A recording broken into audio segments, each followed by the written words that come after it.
Vamos a continuación con nuestro segundo panel, denominado Innovación en el Mercado Eléctrico. Un panel hablará sobre la innovación tecnológica y el futuro energético. Recibimos a Nanik Singh, gerente de Potencia Verde, con el tema Batería e hidrógeno verde. ¿Es beneficioso para Panamá? ¿Estamos listos? Bienvenidos, vamos a recibirlo con un fuerte aplauso.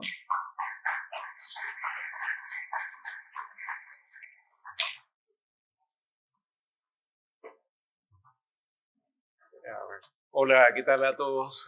Buenas tardes, gracias por estar aquí. Sí, hoy vamos a conversar sobre almacenaje, visto desde el punto de vista de baterías y también del hidrógeno, enfocado en hidrógeno verde, y qué oportunidades pues, tenemos en Panamá para aplicar estas tecnologías. Sí, yo soy presidente de Potencia Verde. Este año estamos cumpliendo 10 años. Tenemos productos fotovoltaicos de movilidad eléctrica, consultoría eléctrica, que también les podemos ofrecer con mucho gusto dentro de los servicios que prestamos.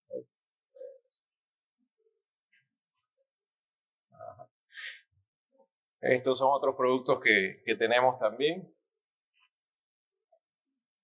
Ok, ya entrando en tema, los renovables y la transformación energética, ya estamos claros que es una realidad, es algo que estamos viviendo a diario y ya incluso debemos llevarlo más allá de transición a transformación. Ya es algo que se está materializando. Tenemos los recursos, viento, sol, agua en Panamá y en el resto del planeta para suplir estas demandas y requerimientos pues, que tenemos de energía y todas estas tecnologías que muchas tenemos aquí en Panamá deben estar acompañadas de sistemas de almacenamiento, no únicamente baterías como se muestra aquí en la esquina.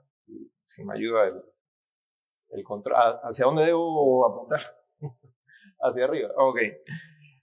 Las baterías forman parte importante de esto y ya incluso en sitios como California se han desplazado gas peakers por sistemas solares con baterías. Entonces es una realidad, son más competitivos todos estos sistemas. Un punto importante también es la contaminación. Esto nos debe impulsar a también entrar en esto, porque la contaminación ambiental nos está afectando. En Panamá mueren 1,000 personas al año por contaminación del ambiente. Entonces, es algo que también, aunque muchos pueden pensar que el ambiente de Panamá es tal vez sano, deberíamos preguntarnos 2 veces pues, al respecto. Es un sector con mucha oportunidad. Como pueden ver, en los diferentes sectores apenas estamos arañando un poco con el uso de renovables para producir energía. Entonces, son espacios que podemos utilizar fuentes renovables acompañados de estos tipos de almacenajes para ampliar pues, nuestra cobertura. Y como dije hace un momento, el impulso de la contaminación, del aumento de temperatura, va relacionado pues, a las emisiones de CO2, que es lo que nos está afectando con todas estas situaciones de cambio climático que estamos viviendo. Aunque Panamá tiene planes establecidos y rutas y muchas metas y políticas en la ejecución, yo pienso que nos estamos quedando cortos.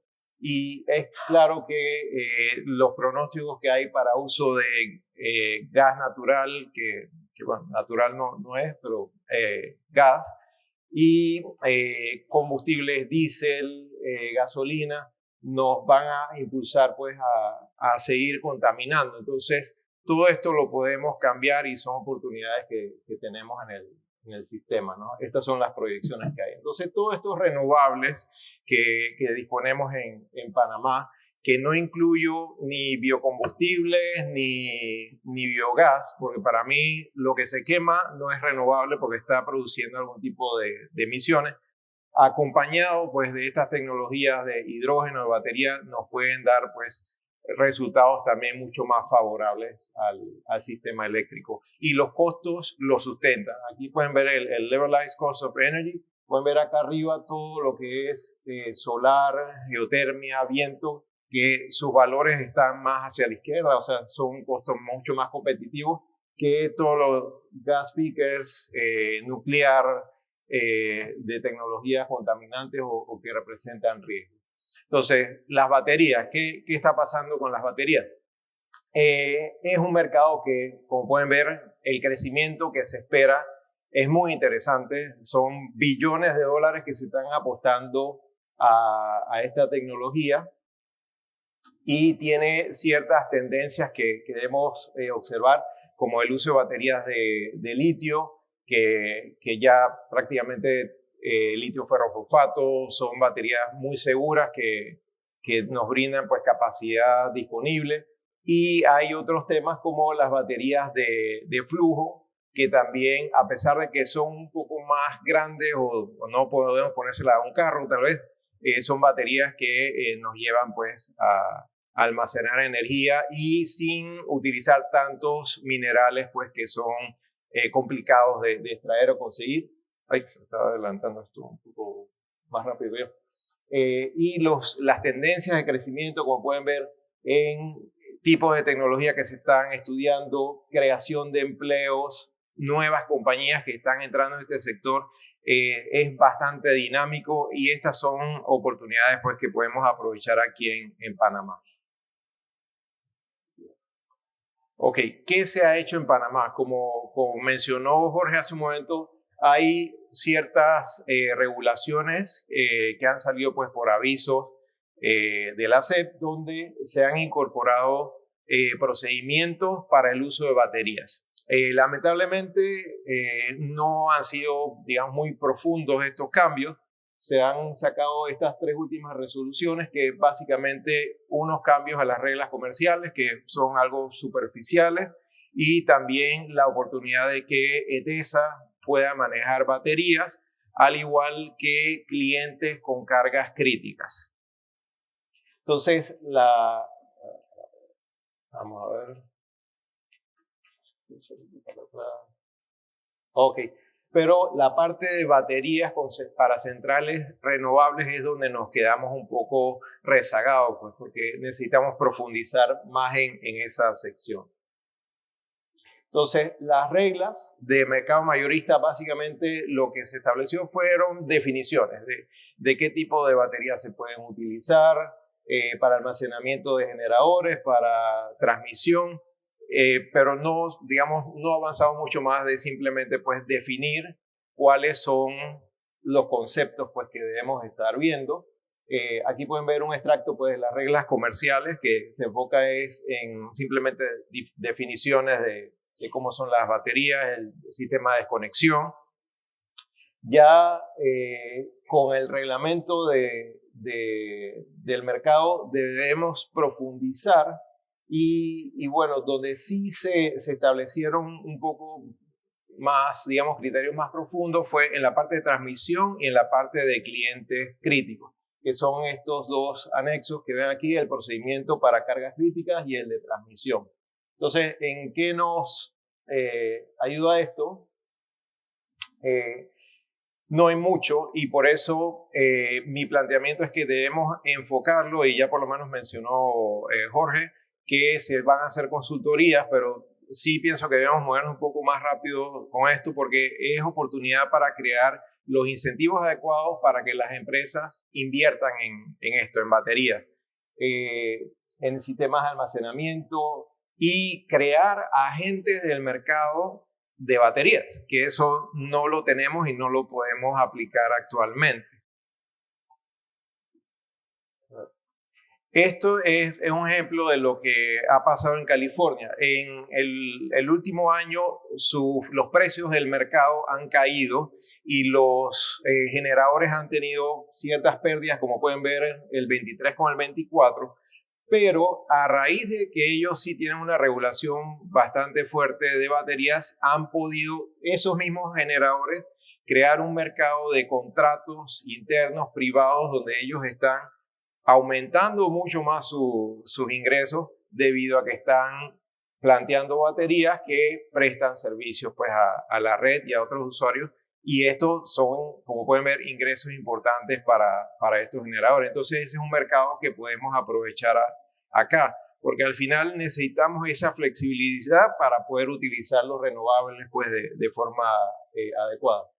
Esto es ETESA. ¿Qué es lo que se cambió? ETESA, bueno, se tiene que encargar de identificar dónde van a poner las baterías.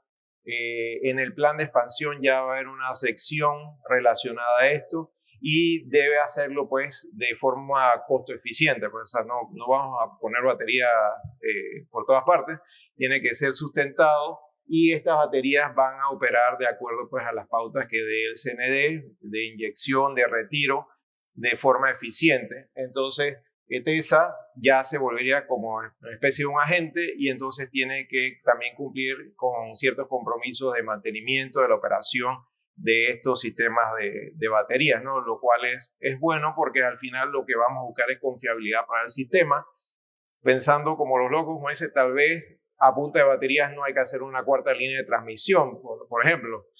Sería interesante, no conozco la respuesta a eso, pero sería interesante pues evaluar estas situaciones.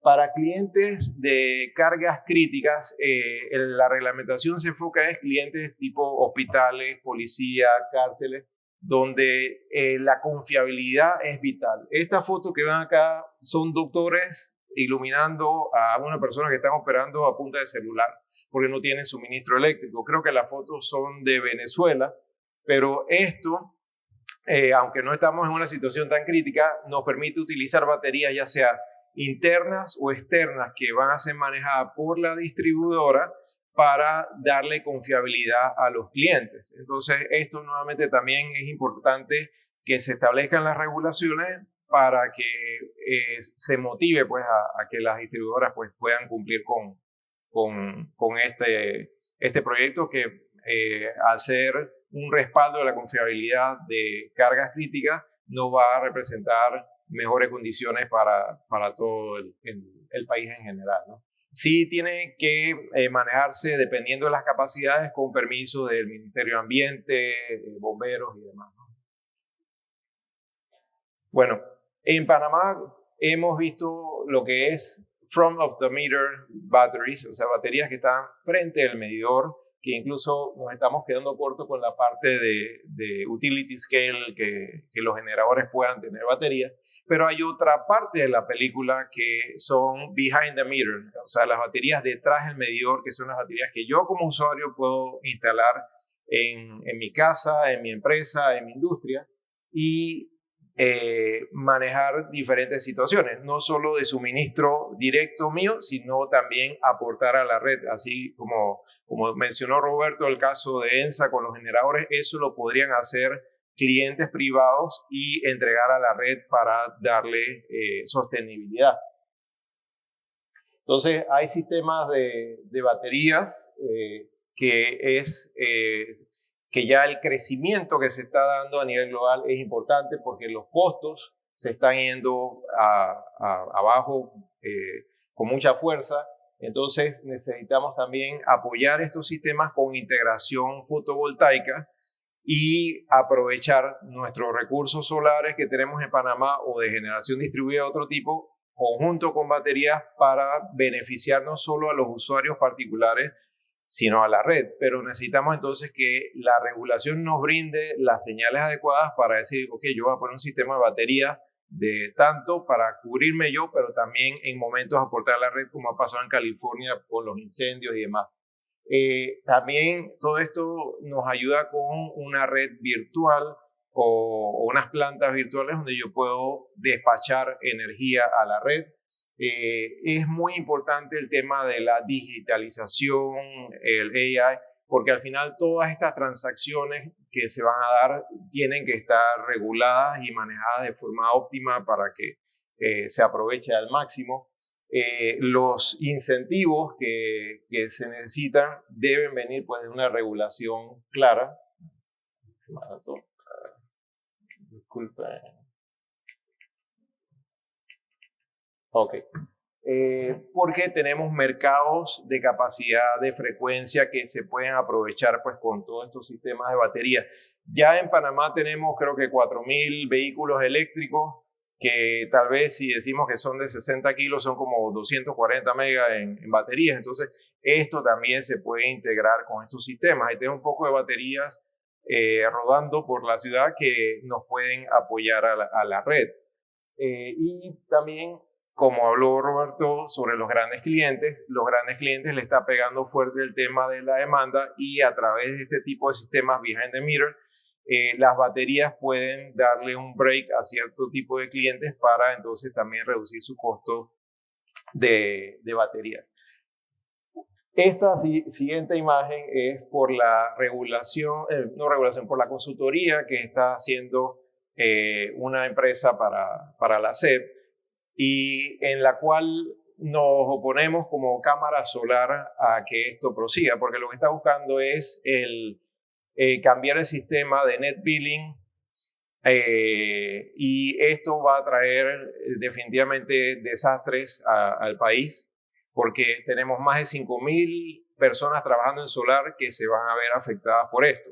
El consultor sustenta que se están perdiendo 12 millones de dólares que entran a la red y se regresan y no se cobran, pero no está haciendo una evaluación completa, porque esos ciento y tanto de megas solar ayudan a reducir pérdidas, ayudan a reducir que no subamos escalones cuando el mercado spot estaba en 200 o 400. Todos esos escalones que no subimos por esos 100 megas en momentos críticos es dinero que se ahorró, inversiones a la red. Entonces hay una serie de cosas que no se están considerando, fuera de que lo más importante, y hay estudios como el del Lawrence Berkeley Lab, que dicen que para penetraciones de menos de 10% es muy probable que los beneficios que aporta a la red son mayores que los costos. Y eso yo no estoy hablando ni de empleos ni de beneficios ambientales, o sea, los beneficios técnicos que aporta. Entonces, eso hay que verlo con lupa antes de tomar una decisión y pienso que nos deberíamos enfocar en robustecer una regulación de baterías detrás del medidor primero y después ver si esos 12 millones que dice el consultor son en realidad un hecho y no ver, como dicen, la paja en el ojo cuando tenemos un tronco de 137 millones que se sacó en subsidio que no fue por paneles solares. Bueno, sigamos ahora con la otra parte de la película, el hidrógeno. El hidrógeno es, un vector que tenemos a disposición en el universo y los países que más están entrando en esto son Norteamérica, es un mercado de billones de dólares. Se espera un crecimiento exponencial del hidrógeno, como pueden ver arriba. Hay básicamente dos tecnologías que son las que más se usan pues, para de electrolyzer o electrólisis para hacer esto. Es muy sencillo producir hidrógeno. Yo cuando hace 20 años, cuando estudié en Alemania, teníamos en el laboratorio un sistema de wind balance con un par de turbinitas, hacíamos hidrógeno y eso se mandaba a unos buses a Hamburgo y listo, era muy, muy sencillo. Entonces no es una tecnología tan complicada, pero sí es algo costosa. Pero ya hay players importantes como Engie que están entrando y otras empresas como pueden ver aquí y se están enfocando en el hidrógeno verde, pero también en las tecnologías de transporte, almacenamiento, que es un poco, digamos, la parte crítica de todo esto. Pero, como pueden ver, la especial atención es el hidrógeno verde y el manejo del almacenamiento. Pues. Entonces, ahora Panamá va a ser un gasoducto, tal vez eso pueda ser interesante pues, para manejar hidrógeno, que podemos producir con fuentes renovables, aunque actualmente la mayoría del hidrógeno se produce pues, con combustibles fósiles. Así que al final el hidrógeno, por ejemplo, el gris, aporta más de 800 y tanto de toneladas de CO2. Así que aunque el hidrógeno al final sea limpio, el camino para producirlo hoy en día no es el más verde, ¿no?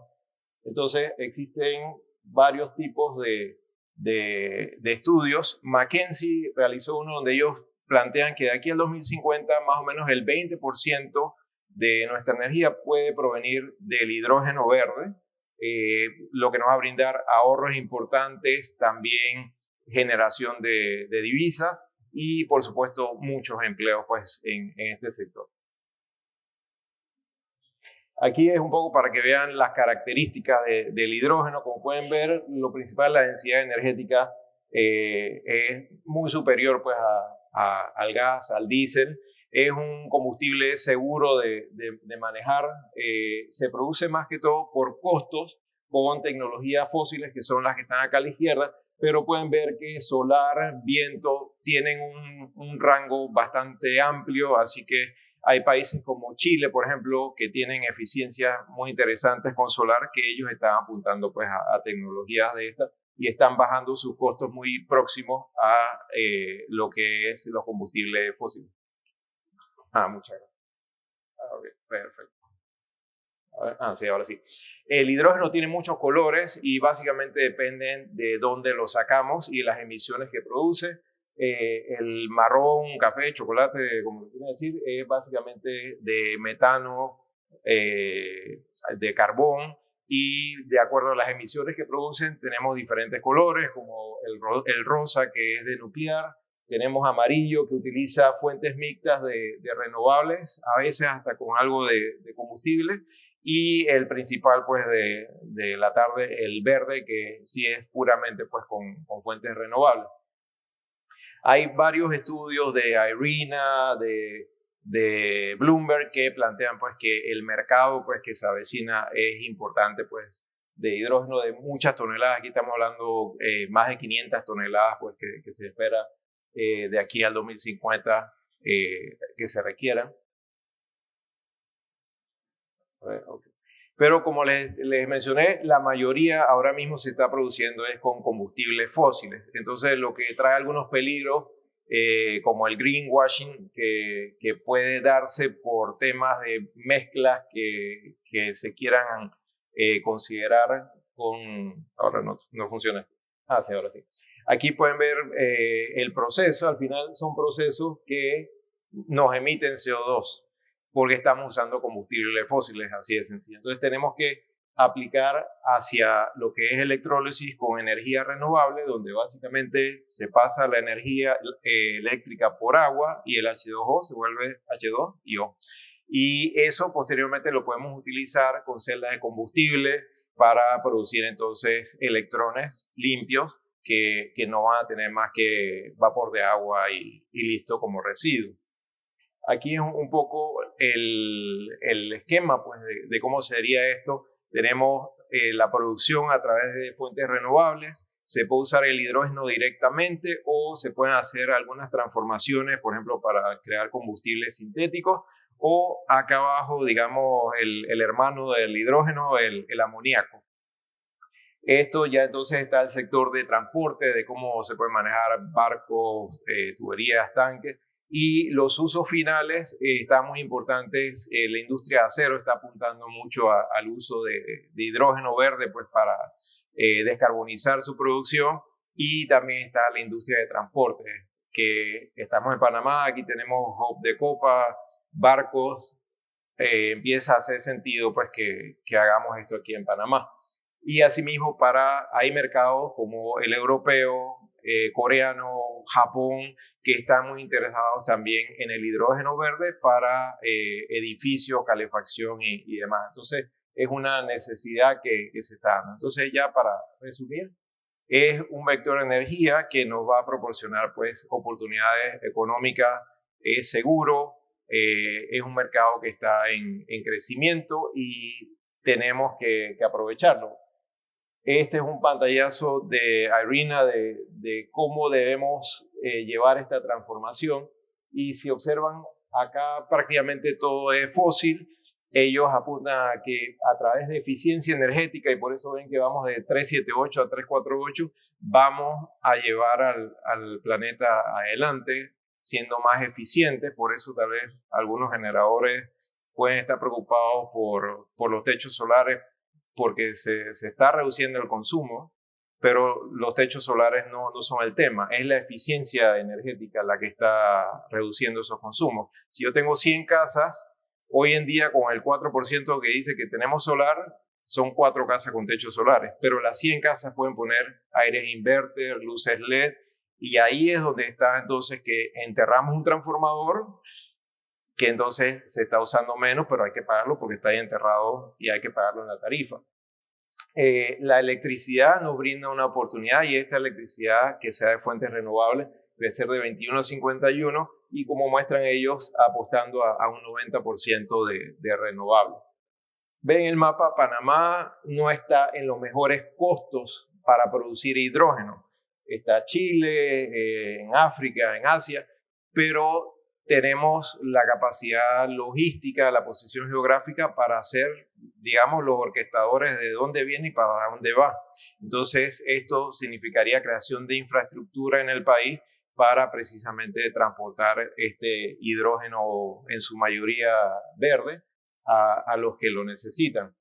Y aquí ven las proyecciones de lo que ha pasado y la expectativa hacia adelante, como mencioné, del estudio de McKinsey, son importantes en cuanto a los volúmenes que se van a manejar. Entonces, Panamá pudiese ser tal vez un gigante dormido, pues, con el tema de hidrógeno. Y al final lo que más va a impactar es la industria, y eso también puede ser un mecanismo para crear industrias más competitivas en Panamá. En Panamá no tenemos tanta industria, pero tal vez una industria verde a partir de utilizar no necesariamente hidrógeno de Panamá, pero aprovechando que lo podemos mover aquí, pueda crear pues industrias que sean atractivas, sobre todo con todos los planes que hay de fondos verdes para la descarbonización. Entonces, tenemos que reforzar los NDC, enfocándonos pues en la implementación del hidrógeno verde para lograr la carbono-neutralidad, mejorar nuestra capacidad para reducir nuestra dependencia y ser energéticamente independientes, y el hidrógeno pues es una parte clave en esto.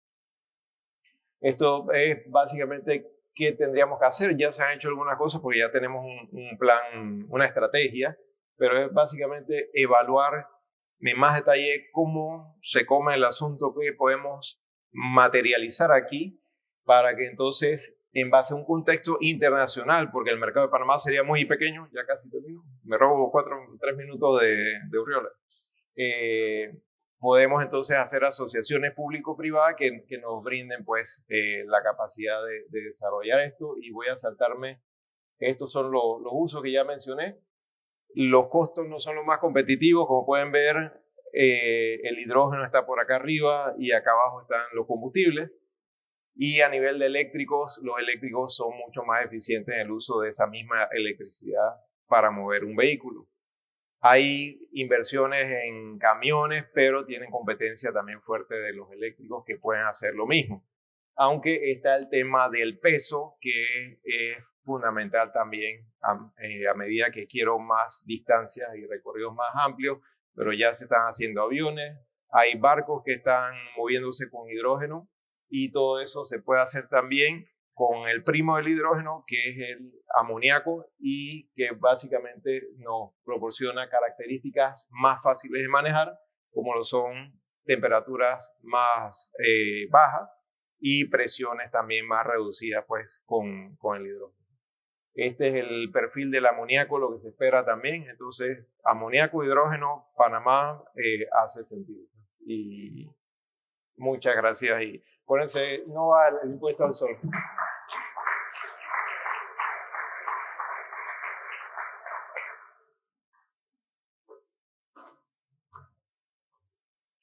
Muchas gracias al ingeniero Sim por esta interesante intervención. Y en el camino hacia las energías limpias, la generación solar cobra protagonismo. Damos la bienvenida a Percy Garrido de Enel Fortuna, quien nos hablará sobre perspectivas de la generación de energía fotovoltaica en Panamá. Bienvenido al escenario y lo recibimos con un fuerte aplauso.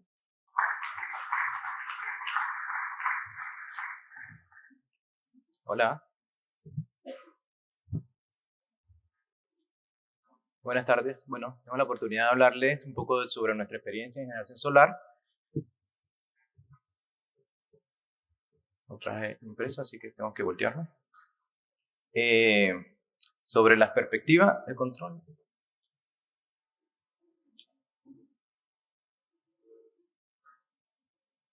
Ok, sobre la perspectiva y también queremos hablarle al final de alguna sugerencia sobre lo que podríamos trabajar.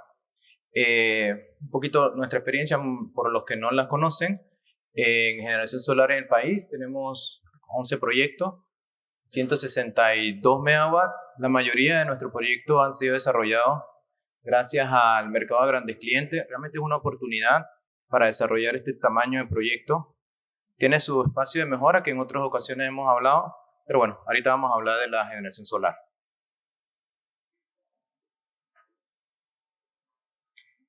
Hablando de las perspectivas, yo quiero hablar un poquito primero de las ventajas del país, lo que nos indica un poco hacia dónde vamos caminando y por qué vamos caminando en esa dirección. Luego, al final, basado en nuestra experiencia, hacemos una sugerencia que pudiera apoyar. Cuando analizamos la iniciativa de algún proyecto solar, pues estamos hablando de proyectos cuyo periodo de vida es largo. Podríamos estar hablando de un plazo total de 35 años, con unos 1 o 2 años de periodo de construcción. Es decir, estamos hablando de plazos bien largos, donde pues desde la mitad del periodo o mucho menos, nadie acá estaría dispuesto a apostar nada de por dónde van a estar los costos. Entonces, bueno, cosas como el efecto de Pato, que son experiencias que han sucedido en otros países, se revisan, y es una de las variables que nosotros, por ejemplo, en cada uno de esos proyectos hemos ido revisando. Pero en el mercado panameño tenemos una cierta ventaja, ¿saben? La curva de nosotros es, podríamos decir, incluso atípica, porque tenemos nuestro pico en la hora de día, motivado por los aire acondicionados, que efectivamente se está afectando por la eficiencia energética y los aire acondicionados. Pero básicamente tenemos un pico mucho más pronunciado, como lo que vemos acá abajo. Sí, como lo que vemos acá abajo, de la curva de lunes. Y la mayoría de los países saben que tienen este tipo de curva más plana acá a la hora de día. Y entonces, con la entrada de generación solar, sucede este tipo de reducción. Sin embargo, nosotros, al tener la curva, no tener el pico acá, sino más bien en la hora de día, realmente nuestro sistema, digamos, resiste más generación solar, obtiene más espacio de generación solar. Eso es importante cuando revisamos los riesgos del proyecto, porque, por ejemplo, en contratos de energía generada, que a primera vista podríamos pensar que son lo mejor para el proyecto renovable, y en muchos casos sí, en esta situación el proyecto queda sin compromiso. El costo marginal, por ejemplo, puede quedar muy bajo, pero el proyecto queda sin compromiso. Y entonces, por lo tanto, el ingreso y el resultado del proyecto es diferente, se reduce. También en Panamá hemos tenido varias, digamos, buenas decisiones, desde la Secretaría de Energía, el regulador, y el gobierno en general, en cuanto a las mejoras de las condiciones regulatorias. ¿Se acuerdan la promoción de las leyes al inicio de los costos de transmisión? Realmente no demasiada, y lo que me parece correcto, porque digamos, lo que queremos es aprovechar la ventaja como país pequeño que somos. Queremos aprovechar las ventajas del desarrollo, no como que no tenemos el tamaño como para impulsarlas, ¿no? Entonces, tenemos algunas ventajas suficientes y han sido suficientes para el crecimiento solar. Aquí se ve un poco la curva. Hoy estamos prácticamente al 10% de la generación, 10% de la generación del sistema es solar, hablando entre los techos y la solar de utility scale.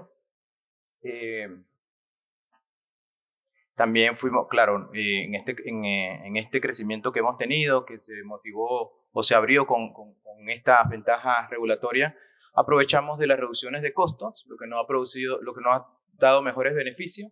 Y también en los últimos tiempos, las mejores condiciones o nuevas oportunidades de financiamiento han impulsado esto. Y tenemos un sistema que, desde el punto de vista de su curva, básicamente quería decir, y de su regulación, tenemos un sistema que puede crecer. Pues tiene espacio para seguir creciendo, que está creciendo. En estos días hablaba de cómo estamos nosotros en Centroamérica. En Centroamérica somos el tercer país, digamos, los primeros 3 están bien arriba, con mayor generación solar, y el resto está bastante bien abajo.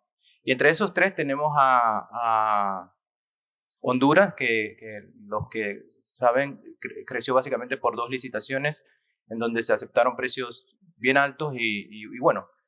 Entonces los otros 2 países, que somos Salvador y Panamá, sí tenemos un crecimiento como más estructurado y al final más sostenible.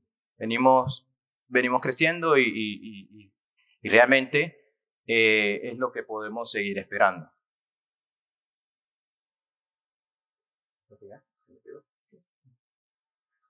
Perdón, un poquito acá. Si hacemos un análisis comparativo de estas curvas, de tipo de curva, que por ejemplo yo me la encuentro cuando analizamos el sistema guatemalteco y el panameño, aun cuando tenemos un crecimiento importante en Panamá, podríamos calcular que para que este tipo de problema afecte al país todavía falta como que crezcamos 6 veces más. Y si ya somos líderes, para que tengamos una idea de la proporción de tamaño que tenemos o de ventaja que significa esto para el país. Otro tema que toca analizar son los curtailment o las restricciones que se pudieran encontrar los proyectos en su operación. Y eso sí no está tan lejos, ya la hemos sufrido antes, pero gracias a esa experiencia realmente estamos en una buena posición. Como saben, Panamá básicamente podríamos resumirlo en un sistema longitudinal, donde básicamente toda la generación está casi que al lado cerca de Chiriquí, y hacia el centro, alrededor del canal, la demanda, algo así como el 80% de generación en el extremo también. Entonces, en los años 15 y 18, entre 2015 y 2018, sufrimos lo que es un sistema longitudinal.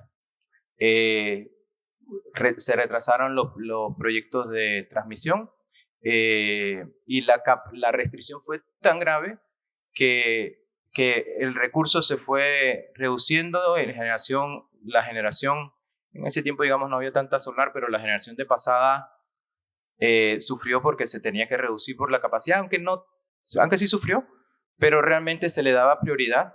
Y lo que sucedía era que gracias a que tenemos unos embalses de tamaños importantes, la generación que se desplazaba era la generación de los embalses. Fortuna, porque era la que estaba afectada por la restricción. Esto nos motivó un poco a promover la exportación, como de ese lado está la generación. Pero se virtió bastante. Estábamos hablando de 30% de la generación anual por un periodo algo así como 3 o 4 años. Pero bueno, en esa evolución y ese aprendizaje, una de las herramientas que mejor funcionó o que bastante apoyó y que para nosotros en Panamá parece como que básica, como que un numeral por ahí, es la energía desplazada. La energía desplazada, o sea, cuando hay restricciones, sucede la generación obligada. Pero desde el punto de vista de las plantas de pasada, por ejemplo, que tienen que reducir su generación, y bueno, al final la extendimos, digamos, a las plantas de pasada, como tienen que reducir su generación, al final esta energía se pierde. Entonces, claro que hay que contabilizarla y hay que compensarla. Entonces, se compensa este volumen de energía valorándola sobre la energía que no puede suministrar en su contrato por la diferencia entre su costo marginal, su costo variable que sería nulo, y el costo marginal. La idea es compensar como si la planta estuviera entregándose. Aquí en Panamá eso nos parece fácil y sencillo, pero cuando vamos a otros países, no muy lejanos de aquí, estos temas no están. Entonces, cuando tenemos que analizar la decisión de un proyecto de en estos plazos, pues el sistema puede no tener no tener experiencia importante sobre restricción. Sin embargo, en el plazo de análisis no podemos dar una respuesta muy certera si no hay algo como la energía desplazada en la regulación. Esto desde el punto de vista de inversión, cuando estamos planteando los proyectos, es una respuesta fácil y clara y que da mucha seguridad al proyecto de que la energía de que el proyecto o los riesgos de este problema son muy acotados, porque en realidad lo que puedes dejar de percibir son valores adicionales a tu típico modelo financiero del proyecto, es decir, ventas al spot, pero podemos sustentar que no afectarán el contrato por este concepto. Entonces, de nuevo, estas cosas son las que motivan el crecimiento que hemos tenido resaltable a nivel de la región en cuanto a generación solar. Pero creo que vale la pena que busquemos un poquito más qué podríamos mejorar. Como le decíamos, déjenme un poquito más atrás. Una cosa que nosotros consideramos y que la hemos probado, que puede hacer bastante diferencia, es comprar la curva de generación completa del proyecto. Es decir, o podríamos pensar, esto es lo mismo que comprar la curva de generación como sucede en las licitaciones. Sí, un poco sí, pero hay unas diferencias que al final repercuten mucho. Cuando tú compras energía generada, desde el punto de vista del proyecto, claro que es muy cómodo. Vendo sin compromiso, lo quiero y vendo mi precio y el proyecto está seguro. Pero si te pones desde el punto de vista del comprador, que digamos la experiencia que últimamente hemos estado, esto ya se pone complicado porque tú tienes compromisos de entrega, tú tienes compromisos de contrato. Entonces, tú puedes comprar energía generada, pero si la contraparte, si el generador no está dispuesto a aceptar ningún compromiso, entonces tú puedes comprar, seguro puedes comprar, pero ya ya la manera de acotar el riesgo es acotando la compra. Y es precisamente lo que pasa. Si hay el renglón de venta, de compra de energía generada, pero como no hay compromiso de entrega, pues la distribuidora tiene que reducir eso. Entonces vemos en la licitación que los renglones son pequeños y en definitiva súper disputados, porque claro, todos los generadores queremos ese renglón súper estable, súper seguro para el proyecto, pero en definitiva el renglón queda siendo un espacio pequeño y ni qué decir cuando estamos hablando de sistemas de licitaciones que no son de sobre cerrado, sino de puja y repuja. Al final quedan esos renglones. Y bueno, tuvimos una experiencia similar en nuestra única licitación solar, que no creo que nadie salió de ahí vivo. Y en Guatemala tenemos experiencia similar. La puja y repuja en este renglón pequeño, al final hay mucha demanda, mucha oferta, y terminamos en unos precios que los proyectos al final no se construyen. Entonces, hay que entender desde el punto de vista del generador primero que cierto nivel de compromiso, pero claro, cierto nivel de compromiso que pudiéramos manejar pudiera abrir una ventana muy grande. ¿Y cómo hacemos eso? Bueno, primero, por el crecimiento de proyectos solares que estamos viviendo en el país, podríamos pensar que se venden con facilidad. Porque, por ejemplo, vieron en el caso nuestro, el 70 y tanto % de nuestra generación se hizo con grandes clientes. Pero la verdad es que no se vende tan fácil como grandes clientes. Sí se puede vender al gran cliente, no, digamos, ese no es donde está el talón de Aquiles. El tema es que cuando tú planteas un proyecto como Enel, que es la experiencia que tengo, y te respaldas por un proyecto hidráulico gigante que tienes y un montón de otras cosas que tienes y otros tamaños que tienes, pues financiar un proyecto tiene otras condiciones. Pero cuando tú vas solo con un proyecto, y realmente sí puedes conseguir contratos que puedas cumplir con el compromiso de energía. El tema es que cuando te vas a voltear a financiar ese proyecto, ese modelo único, pues las soluciones no son tan fáciles porque la debilidad es consigue financiamiento para ese proyecto. Porque al final tienes mediodía cuando no tienes un solo megawatt, que es compromiso, que es riesgo. Entonces ahí es donde se complican los proyectos. Claro, para grupos como nosotros, como en nuestro caso, tenemos ventaja. Sin embargo, yo estoy tratando de hablar un poco desde el punto de vista del sistema y tratando de aprovechar las ventajas del sistema. Si en cambio planteamos compras en donde establecemos algunos compromisos del generador de entrega, podría ser claro, con la experiencia que podemos reunir, podemos saber cuáles son valores razonables y son valores que se pueden ir moviendo, se pueden ir compensando. Entonces podríamos establecer compras en donde básicamente nosotros, lo que sucede es que sabemos aquí, y viendo lo que les comenté al inicio de la curva, el fenómeno de la curva del pato y la situación de Panamá, si nosotros compramos energía, la misma cantidad de energía que genera el proyecto es la que compramos en la curva típica nuestra, la curva que tenemos ahorita, que está cambiando, pero como les decía, hay bastante espacio. Lo que sabemos es que van a suceder excedentes, es decir, si compramos una curva de acuerdo a la distribuidora y tanto volumen compramos como la curva de generación del proyecto, sabemos que lo que va a suceder es que van a haber excedentes en el día y faltantes en la noche. Pero con la situación que tenemos actualmente, ese balance, en términos de volumen, podemos ajustarlo al punto que es prácticamente cero, pero no es cero desde el punto de vista de precio. Desde el punto de vista de precio, lo que sucede es que el balance es positivo. No, casi que no típicamente, es casi siempre positivo.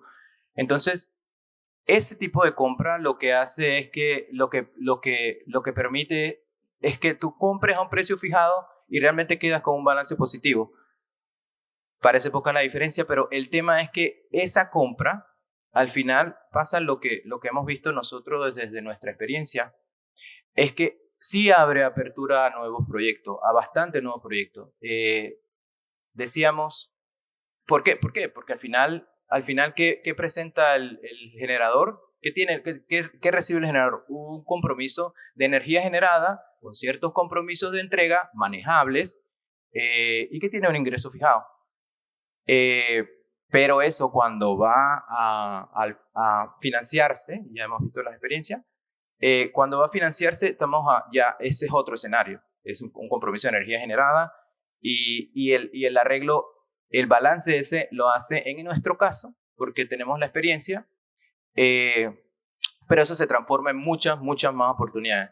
Tanto más como que nosotros decíamos, y por eso empecé por esa línea, nosotros hemos construido 162 megawatts solares en algo así como 10, 11 años, 12 años, y hemos impulsado el desarrollo de 168 megawatts en el plazo de 2 años con esta otra formulación. Así que yo sí pienso que es pensamos y verificamos realmente que es una oportunidad importante para crecimiento de generación solar. Así que el sistema tiene expectativas súper positivas, pero tenemos ventaja que pudiéramos darle bastante aprovechamiento todavía. Así que gracias por la oportunidad y un orgullo estar ante ustedes.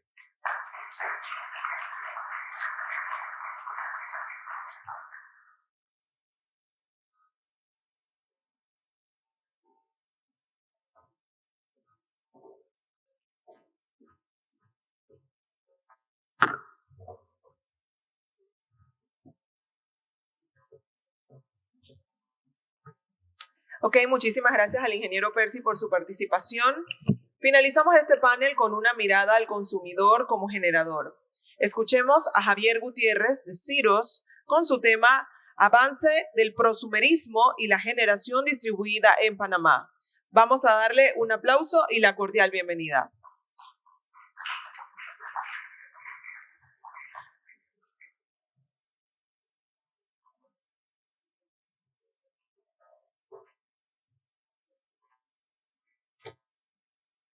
Buenas tardes. Hace 9 años cuando llegué a Panamá no usaba esto. Ya me toca usar porque ya no veo muy poco. Primero, Cyrus es una empresa dedicada a la energía solar. Es muy nueva, pero ya con operaciones en Panamá, Honduras y próximamente en México. Estoy en ingeniería civil, así que la parte eléctrica la estoy todavía aprendiendo porque es, yo diría, de las ingenierías las más complejas que hay. Y tanto el mercado como la parte técnica es muy, muy complejo, pero muy bonito. Y uno se enamora y se va quedando en este sector. Me quedo, y antes de dar inicio a esta, son 4, 5, 6 slides muy corto. Quería como tratar de enlazar algunas frases que me han impactado de mis compañeros en este foro. Jorge trae un tema muy importante que se enlaza con casi todo lo que se ha dicho, es la capacidad de la línea desde Occidente. 915 megas fue que dijiste, una locura. Y 3600 es el potencial, la capacidad. Perfecto. O sea que estamos en un cuello de botella muy complejo. Y si lo que dice Percy, que tenemos una ventaja con esta curva que no es la del pato, también nos vamos a una enredada, y es una enredada que yo sufrí cuando traté de buscar conexiones para granjas solares, que no hay, o es muy competido, muy complejo encontrar, y uno va y habla con los amigos de Naturgy. Te ríes, Sebastián. Y nunca, incluso para la generación distribuida era muy complejo. Tuvimos muchos clientes que tocamos puertas donde había posibilidad de hacer unas cosas bien interesantes con autogeneración. No había cómo inyectarle a la red. O sea que ahí tenemos un cuello de botella como país y tenemos que desenredar. Y eso es transversal, pues casi a las presentaciones. Después Roberto trajo también el tema de pagar por la red en el neteo. Y después Nanik se vino pues con aquí en la publicidad política no pagada del impuesto. Y aquí hay que llegar a un balance. Indudablemente creo que la penetración no es suficiente en generación distribuida. Hoy la penetración de esta generación, yo no creo que llegue al 3%, y me corrige pues los que tienen las cifras y los datos, pero es muy baja en generación distribuida, sobre todo en parte residencial y comercial. Y las ventajas que tiene la generación distribuida para este fenómeno y para este impacto, o sea, este cuello de botella que estamos viendo, son importantes. O sea, poder uno generar en el sitio donde se consume, descentralizar la generación y el consumo, esto es fundamental. El tema de ser y aquí viene el tema ya cuando empezamos a hablar de prosumidor, y cuando aterrizamos una realidad a que uno en su residencia pueda no solo generar, sino inyectar, vender, transar energía. Eso le da una potencia muy grande. Hay países que lo hacen muy bien. Al final vamos a ver unos numeritos que me llamaron mucho la atención de Australia, donde lo manejan muy bien. Pero creo que hay un punto que, traído con la innovación, con la realidad que tenemos de cuello de botella, y sin querer decir que vamos a abusar de la red, creo que aquí hay un tema donde debemos trabajar como país. Baterías, también trajiste Nanik a la mesa. Rápidamente, muy complejo el tema de baterías de la parte técnica, pero en el tema de baterías creo que también hay una oportunidad en el tema de los prosumidores, y esto pudiera ser uno de los caminos que, bien manejado desde la parte residencial en generación distribuida, pudiera, digamos, ser como un balance y ayudar a encontrar la fórmula mágica del impuesto al sol o del porcentaje de penetración hasta el cual estamos en condiciones como sociedad de decir, de ahí para allá tendrá que usar batería, pero no le voy a dejar usar más la red para ese neteo al 100%, que es una ventaja hoy en día, pero no se usa al 100%. Bueno, vamos a empezar. ¿Qué otra cosa se me quería traer aquí en esta conversación? El amoníaco al que traes también en Nanik. En experiencia pasada que tuve en otra reencarnación, traté de mirar el tema del hidrógeno verde.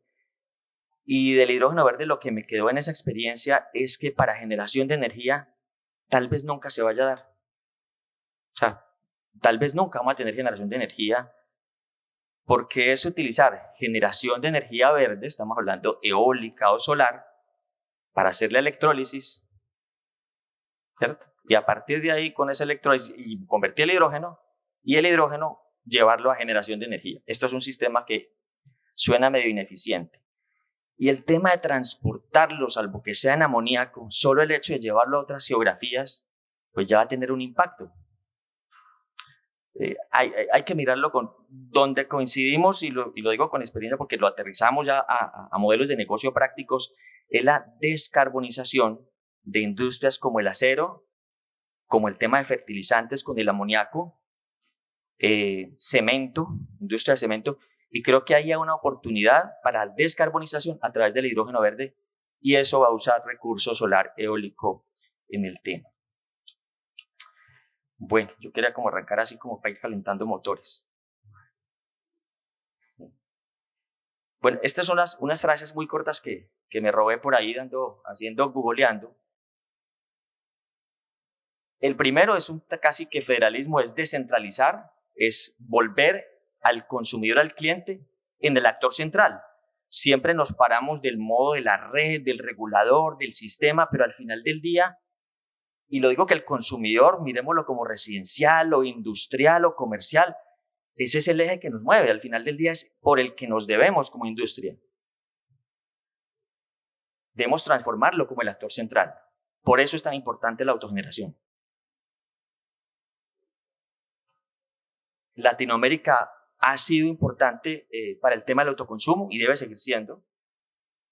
Y esto de empoderamiento local. Vamos a ver esto cómo funciona. Bueno, prosumidor, muy sencillo, es producir y consumir. Tiene un rol activo, deja de ser un rol pasivo que simplemente recibe la energía, sino que la genera en el sitio. De aquí puede haber industrias que generan. Estamos viendo un cambio por el tema de los azucareros y los ingenios que hay una nueva regulación para el tema de los biocombustibles, para el tema del etanol. Está en una conversación, aquí hay una comisión muy importante que se está trabajando en Panamá para que pueda tener etanol como parte del combustible que van a usar los vehículos. Eso es autogeneración, eso es convertir a alguien que era un consumidor o estaba en la industria alimenticia y volverlo un partícipe importante dentro de nuestro sector. O sea que ahí vamos a tener, creo que vamos a llegar pronto, hay muchos países que lo tienen, Colombia, Brasil, el etanol dentro de lo que significa el transporte público, y eso habría que usarlo. Y ahí está la autogeneración. ¿Qué factores habilitantes tenemos para hablar de este prosumidor? Caída de los solares. En esta foto que me robé, uno ve pues lo que significaba antes el costo, el eco de solar y hasta dónde estamos llegando hoy en día, y lo que ha pesado el cambio del costo del panel. Pues, esto es muy repetitivo, pero sí lo que este es un habilitante al tema de la autogeneración. Baterías también que ha venido bajando mucho, ya estamos hablando de costos por debajo de 300,000 o 200,000 dólares el megavatio hora. Ya estamos hablando de números que cuando los introducen los modelos 1 económicos empiezan a funcionar. EMS, monitoreo. Y algo, aunque no seremos lo mejor, aquí no estamos ni en Chile ni la generación, pues tenemos unas radiaciones importantes y con esas radiaciones se puede hacer autogeneración en todo el territorio nacional. Este número de Brasil me llamó mucho la atención en generación distribuida, 33 gigavatios instalados y 24 en consumo propio, ¿cierto? Instalados en el propio punto de consumo. Esto es un número absurdo. O sea, yo no sé si ustedes tienen la dimensión de lo que significa eso siendo Brasil un monstruo, pero esto creo que ningún país lo tiene, muy pocos tienen el tema. ¿Cómo han llegado y han podido transformar el tema de generación distribuida? Eso es un logro que uno debería ir pensando en términos, pues, obviamente equivalentes y unitarios, pero como lo llaman los arandeos, se puede. Y aquí el tema de regulación es muy importante, Roberto, ya creo que tenemos una tarea por hacer, o por regular más o por desregular, que también es una forma importante de crear mercados mucho más abiertos. México me parece un ejemplo de lo que está un poquito enredado y se han demorado mucho. México tuvo 6 años con AMLO parados, donde la generación distribuida estaba parqueada de 0 a 500K, la acaban de mover hasta 700 kilovatios, eso es un número muy pequeño, y hablaban del abasto aislado que era casi infinito, pero los trámites podían durar 3, 4, 5 años y no te daban punto de conexión. Hoy en México, a través de la última reforma a la ley en México de generación distribuida, están generando de 700 kilos hasta 20 megas, lo que llaman el abasto aislado de autogeneración, y yo creo que ahí se va a disparar, pero México todavía tiene un pendiente grande. Esto para ponerlo en contexto pues, latinoamericano, un poco los números de Panamá. Colombia ya tiene un número interesante, 300 megas en autoconsumo. Panamá, algunos números me dicen que son como unos 20 megavatios conectados, mayor en comercial e industrial, en CNI. Está el tema del neteo del que ya hemos hablado, que hay una discusión entre hasta cuánto va a ser la penetración y poder usar las redes de Naturgy y de ENSA sin pagar esa infraestructura por la noche. Gracias, Sebastián. Honduras es un caso donde no existe esa restricción, pero los clientes se autorrestringen y tiene mucha más penetración la generación distribuida en Honduras que en Panamá.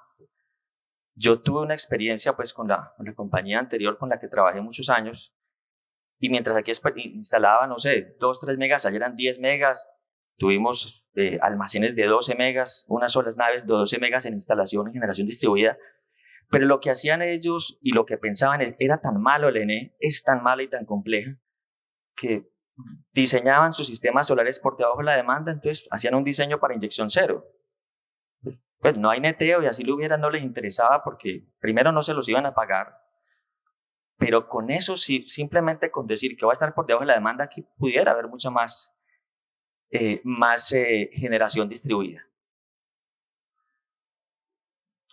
Costa Rica todavía muy lejos, muy complejo el tema del ICE, sigue siendo muy restrictivo. Oportunidades, lo que hablamos del recurso, creo que tenemos un recurso, no es el extraordinario, pues un buen recurso para tener generación solar.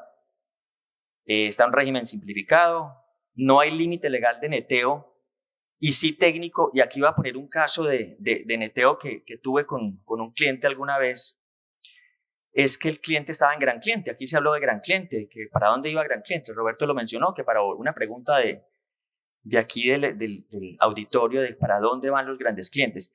Y lo que se diseñó para este gran cliente, que era importante, era sálgase del mercado de gran cliente, vuelva al regulado y en el regulado use el neteo al 100%.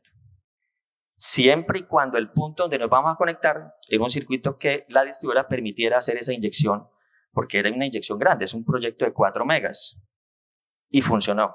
Entonces aquí empieza uno a jugar con un tema entre la regulación, la ingeniería, el diseño y las ganas de que el cliente sea, digamos, el actor central de por qué estamos acá.